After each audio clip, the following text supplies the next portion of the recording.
యూట్యూబ్‌కి ఒక థంబ్‌నెయిల్ ఎలా చేయాలి అనేది చెప్తాను.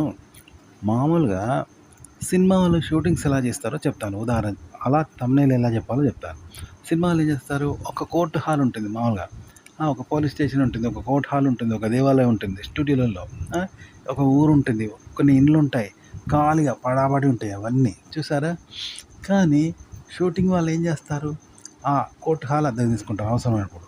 తీసుకొని అక్కడ హీరోయిన్, హీరో, బాధితురాలు, ఇవన్నీ లాయరు, జడ్జు, పోలీసులు, యాక్టర్లు, సాక్షులు ఇవన్నీ వచ్చి కోర్టు హాల్ లాగా తయారు చేస్తారు. అక్కడొక కథ ఉంటుంది కోర్టు హాల్‌లో.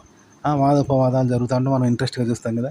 అదే పోలీస్ స్టేషన్ ఉందనుకో, అది కిరాయికి తీసుకుంటారు. ఏది స్టూడియోలో డమ్మీ పోలీస్ స్టేషన్. అందులో గన్స్, గిన్స్ ఉంటాయి. హీరో ఇన్స్‌పెక్టర్ ఉంటాడు, దొంగలుంటారు సెల్‌లో, పోలీసులు ఉంటారు. అదంతా సేమ్ నిజంగా పోలీస్ స్టేషన్ లాగా అలంకరిస్తారు. చేస్తే ఆ పోలీస్ స్టేషన్‌కే అందం వస్తుంది. ఆ కోర్ట్ హాల్‌కే అందం వస్తుంది. ఎవరు ఈ నటీనటులు, కథ, వాదోపవాదాలు జరుగుతూ ఉంటాయి. ఇట్లుంటదనమాట. ఓ రైల్వే స్టేషన్ ఉంటుంది. అది కూడా డమ్మీ రైల్వే స్టేషన్, డమ్మీ రైలే. కానీ హీరోయిన్ ఉరికినట్టు, హీరో ఇద్దరి మధ్య గొడవ పెట్టుకున్నట్టు, ఆమెను రక్షించినట్టు ఏదో ఉంటాయి కదా కథలు. దీనివల్ల అక్కడున్న ఆ రైల్వే స్టేషన్‌కి అందం వస్తుంది. ఎందుకంటే అదంతా పడాబడి ఉంటుంది. కానీ వీళ్ళు కిరాయికి తీసుకొని అక్కడ యాక్టర్లను, వాళ్ళను కథ, హీరో, హీరోయిన్ మాట్లాడుకున్నట్టు, ప్రయాణికులున్నట్టు ఇవంతా సెట్టింగ్ యాక్టర్లను పెడతారు. పెడితే మనకు ఒక కళాత్మకంగా కనబడుతుంది. చూసారా? అట్లా అనమాట. ఆ రైల్వే స్టేషన్ కళాత్మకంగా కనబడుతుంది చూసినావా? అలా థంబ్‌నెయిల్ కూడా ఒక ఖాళీ పేపర్ మీరు తీసుకొని దాని మీద డిజైన్స్, రకరకాల డిజైన్స్ గూగుల్‌లో దొరుకుతాయి. మీరు పెళ్లి గ్రీటింగ్సు, ఉగాది గ్రీటింగ్స్ ఇవన్నీ ఉంటాయి కదా! వాటిలో కొన్ని డిజైన్స్ తీసి మీ థంబ్‌నెయిల్‌ని అలంకరించండి వాటిలాగా. అలంకరించి టైటిల్ పెట్టండి, మీ ఫోటో పెట్టండి, బ్యాక్‌గ్రౌండ్ రకరకాల డిజైన్స్ చేయండి. డిమ్‌గా.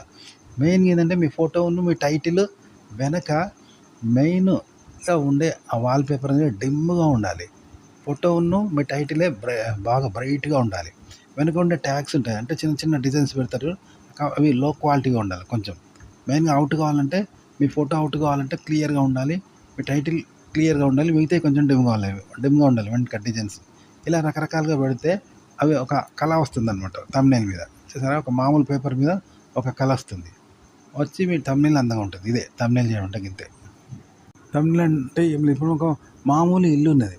ఆ ఇంట్లో పెళ్లి కళ వస్తుంది చూసారా?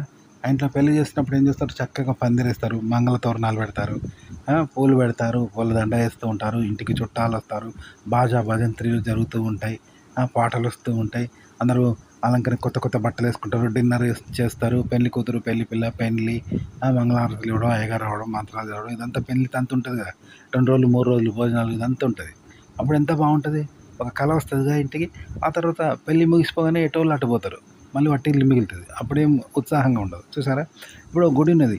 అక్కడ జాతర జరిగినప్పుడు ఒక కళ ఉంటుంది, సంతోషంగా ఉంటుంది. ఎంతమంది జనం వస్తారు, అమ్మేవాళ్ళు, దుకాణం వాళ్ళు, భక్తులు, ఆడవాళ్ళు, మగాళ్ళు, పిల్లలు, సందడి ఉంటుంది. ఆ జాతర ముగిసిపోతే వట్టి గుడే మిగులుతుంది. అప్పుడు చూడబుద్ది కాదు కదా! ఇట్లా అన్నమాట. మీరు ఒక కళ రావాలంటే ఒక వాల్‌పేపర్ తీసుకొని అది డిమ్‌గా ఉండాలి. ఉండి దాని మీద రకరకాల డిజైన్స్ చేయండి. వేరే వాళ్ళని చూసి థంబ్‌నెయిల్ చూసి గానీ, ఉగాది గ్రీటింగ్స్ అయినా, లేకపోతే బర్త్‌డే గ్రీటింగ్స్ అని ఉంటాయి. అవన్నీ వెతికి అందులోకెళ్ళి మీ వాటిలాగా మీ థంబ్‌నెయిల్‌ని అలంకరించండి. రకరకాల చిన్న చిన్న డిజైన్స్ చేస్తూ. చేసి మీ ఫోటో మాత్రం క్లియర్‌గా ఉండాలి. మీ టైటిల్ క్లియర్‌గా ఉండాలి. వెనక మాత్రం డిమ్‌గా ఉండాలి పూర్తిగా. మీ ఫోటో, టైటిల్ మాత్రమే అవుట్ కావాలి. అలా పెట్టండి.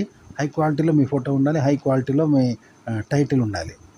ఉన్నప్పుడు ఆ వెనక అన్ని చిన్న చిన్న డిజైన్స్, వాల్‌పేపరు అదంతా డిమ్‌గా ఉండాలి. లో క్వాలిటీగా ఉండాలి.